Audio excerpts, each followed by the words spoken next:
Salutations. Nous l'entendons sur tous les médias depuis plusieurs années maintenant, la France est en guerre contre le trafic de drogue. Dans le but d'œuvrer pour la sécurité et la santé publique, des mesures ont été mises en œuvre pour démanteler les réseaux et réduire la circulation des substances illicites. Des opérations policières de grande envergure ont été et sont menées, visant à débusquer les trafiquants et à saisir d'importantes quantités de drogue. L'on pourrait clairement dire, quand bien même énormément de choses auraient évolué, qu'il s'agit de la situation dans laquelle nous nous trouvons à l'heure actuelle. Il s'agit du recto. Cependant, derrière chaque éclat de lumière se cache une zone d'ombre qui peut parfois masquer une vérité dissimulée. Cette histoire nous plonge dans la genèse du trafic de drogue, à une époque où les objectifs, les pensées, les mœurs étaient totalement différents de nos standards actuels. Cette histoire nous plonge à une époque où l'État français, par l'intermédiaire de ses représentants, a pris part à une activité qui deviendra plus tard l'une qu'elle réprimera le plus lourdement. Il s'agit du verso.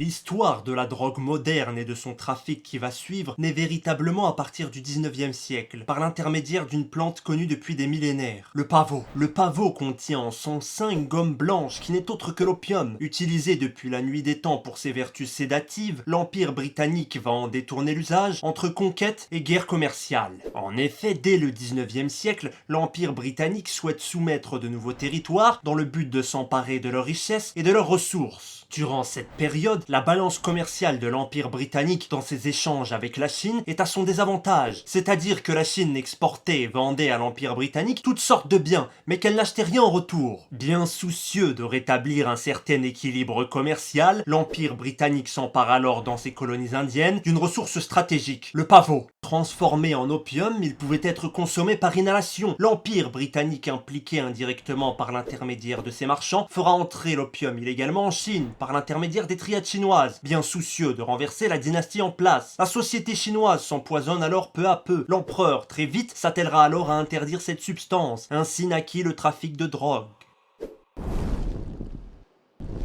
Dans le même temps, la France, rivale de l'Angleterre, commence sa conquête de l'Indochine en 1858. Si la logique derrière la colonisation reste principalement de s'emparer de ressources et de richesses, il ne faut cependant pas oublier que cela coûte de l'argent, beaucoup d'argent. En effet, le développement des routes, des transports, des infrastructures et la logistique sont tant de points qui vont très vite plomber les caisses de l'État français. C'est alors qu'en 1882, une idée aussi géniale que diabolique vit le jour. L'État français achète de l'opium en Inde, qu'il fait raffiner au Vietnam, pour fabriquer et vendre des produits prêts à consommer au sein de points de vente physiques, les régies de l'opium, à la population indo-chinoise qui en deviendra totalement accro, remplissant ainsi les caisses de la colonie au détriment de la santé physique, mentale et financière de ses habitants.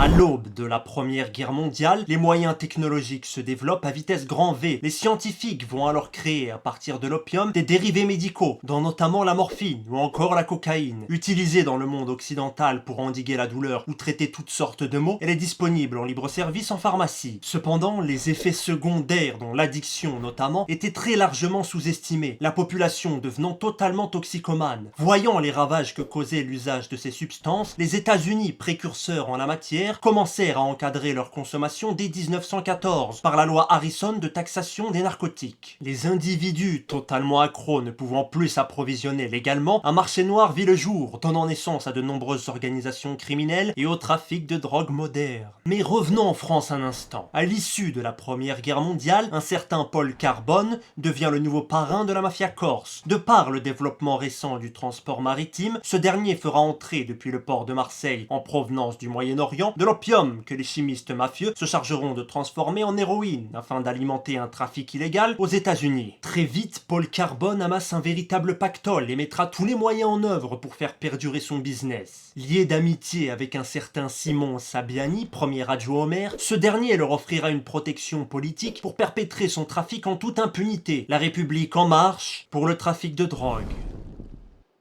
À l'issue de la Seconde Guerre mondiale, l'Italie devient un acteur majeur du trafic de drogue, mais peine à produire des substances de qualité. Lucky Luciano, alors patron de la Casa Nostra, s'allie avec la mafia corse, les frères Guerini plus précisément. Fort de plusieurs décennies d'expérience en la matière, les chimistes corses sont capables de raffiner la meilleure héroïne qui soit. Ainsi naquit la French Connection, une alliance de trafiquants libanais, syriens, turcs, en charge du ravitaillement des matières premières, de Corses chargés du transport et de la production, et enfin de Siciliens aux États-Unis, chargés de la distribution. La France deviendra quelque temps plus tard le premier producteur mondial d'héroïne. Toujours en cette période d'après-guerre, commence un grand mouvement de décolonisation à travers le monde. La France, pour tenter de lutter contre l'insurrection communiste, ouvre les hostilités par la guerre d'Indochine dès décembre 1946. Après plusieurs années de guerre, en 1951, les services secrets français sont à pied d'œuvre pour contrer toutes ces guérillas, mais manquent cruellement de moyens. Commence alors l'opération X. Ces derniers se rendent au Laos dans le but d'acheter du pavot, d'en extraire l'opium et de le vendre aux mafias chinoises et corses. L'objectif était de financer une armée permettant de contrer toutes ces insurrections. Les services secrets français baignent ouvertement dans le trafic de drogue.